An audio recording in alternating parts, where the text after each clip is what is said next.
What's up, guys? Welcome to Move to Action. Hey guys, as we're preparing for 2019, I hope you're ready.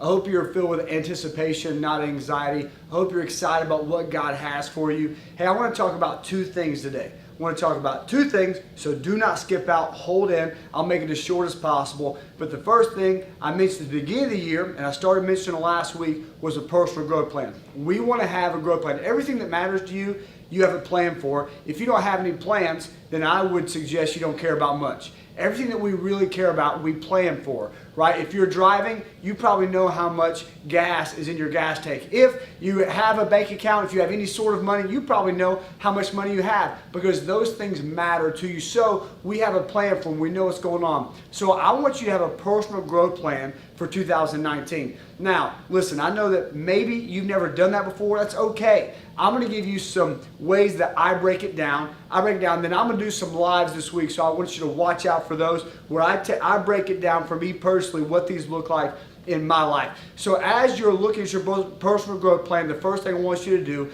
is I want you to look within yourself, maybe ask some friends, some family members, some people that you trust, what's one thing that you need to focus on? What's one thing that you need to zone in on, focus on throughout the year? So maybe it's discipline for you, maybe it's purity for you. I don't know what it is, but I want you to pick a word. I want you to pick a focus. I want you to find a Bible verse to back that up, and I want you to tell people, remember, people put power to the plan. So I want you to have a focus, something you're looking at, and we're going to build our plan around that. So number one, we have a focus. Again, a word, whatever that is. Ask God, ask people you respect what that looks like. So that's the first thing I want you to do. Then we're going to have some categories in our growth plan. So first we have our focus, right? So first, our faith. So we have our focus. Then we look at our faith, right? Our family, which family is going to involve friends and things like that. So faith, family, physical. It's not an F, but it sounds like it, okay? Physical, and then future. Those are the things I want you to look at. I'm saying one more time. Faith, family includes friends, things like that, relationships, if you're married, whatever that looks like for you, right? And then your physical, and then your future, planning, asking, dreaming, and whatever you have to do to make that happen. Let's do what we have to do in the natural to see God do something in the supernatural, to use us in a supernatural way.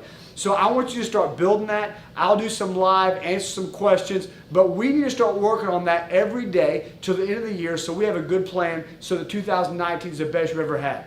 Let me give you some motivation for that. If you're actually hanging on to this point in the video, I was reading the Bible plan, and you got Daniel, right, in the book of Daniel, obviously. And Daniel was a man of God. He transformed a whole nation. Imagine if God would do that to use us to transform an entire nation. I don't know about you, but I look at our nation and I see some things I don't like. I see divorce, I see hatred, I see racism, I see division, I see these things that I cannot stand.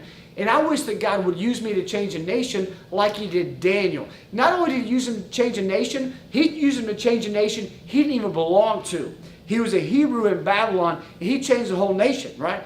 But how did He do that? There's one point in Daniel's life, right, where he's living his life, and you have to read the whole book to get all the details to it. But there's these guys that trick the king into making a rule where Daniel can no longer pray to our God, to his God, right? They make this rule, kind of the sleight of hand deal to try to get Daniel in trouble.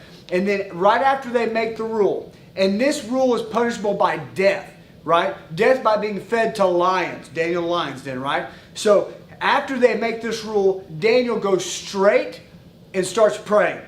Now, he didn't do that out of spite. He didn't do that just because he was trying to get it at somebody. It says that he went and prayed as he always did.